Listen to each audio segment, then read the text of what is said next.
ఇతన్ని ఎన్నుకోవడం వల్ల నా మౌలిక సదుపాయాలు ఏ విధంగా వీడిస్తాడో, అలాగే నా బిడ్డల భవిష్యత్తు ఎలా ఉంటుంది, ఒక విద్యార్థి భవిష్యత్తు ఎలా ఉంటుంది, ఒక ఆడపిల్ల రక్షణ ఎలా ఉంటుంది, నా భార్య బయటికి ఒంటరిగా వెళ్ళి రాగలుగుతుందా, నా బిడ్డని నేను ఒంటరిగా పెంచగలుగుతానని ఆలోచించి ఓటు వేసేవాడు రానంత వరకు ఇలాంటి వాళ్ళే ఎన్నుకోబడతారు, ఇలాంటివే జరుగుతాయి.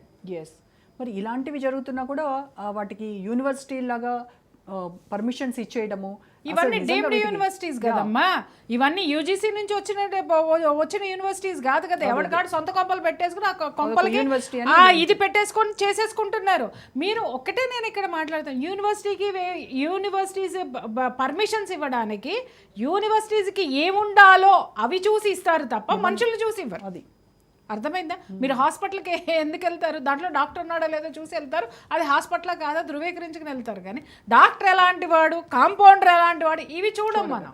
వైద్యానికి అక్కడ ఉన్నటువంటి ఇది చూసుకొని మనం ఇన్ఫ్రాస్ట్రక్చర్ చూసుకొని మనం వెళ్తాం అంతే తప్పితే, పర్మిషన్ ఇచ్చేవాడు కూడా అదే ఇస్తాడు తప్పితే, వీడు వెదవా వీడు మంచివాడా వాడికి అనవసరం. అతను ఇచ్చే పర్మిషన్ కాలేజెస్కి, అతను ఇచ్చే పర్మిషన్ యూనివర్సిటీగా ఉండడానికి కావాల్సినటువంటి. అందుకే పాప ఇన్ని వేల ఎకరాలు గడ్లమ్మి గాదాలమ్మి అన్నీ అమ్మి జనాలు నోట మట్టి కొట్టి ఇవన్నీ సంపాదించారు, అది కూడా సంపాదిస్తున్నారు. నేను ఒకటే మాట మాట్లాడుతున్నా, నిజంగా ఈ పేరెంట్స్ ఎడ్యుకేటెడ్ అయ్యుండున్నట్టయితే కనుక ఇలాంటి విలువలు లేనటువంటి యూనివర్సిటీస్ పర్మిషన్స్ ఇచ్చినటువంటి ఆ యూనివర్సిటీస్లో మీ పిల్లల్ని ఎందుకు చదివిస్తున్నారు అంటే ఇక్కడ గతి లేదు.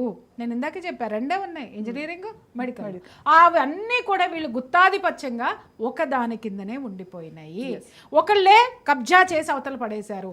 ఈ తెలంగాణ మొత్తం ఈయన కబ్జా చేస్తే ఆంధ్ర మొత్తం ఇంకొక దరిద్రం కబ్జా చేసి పడేసింది. ఈ చివరికి ఏంటంటే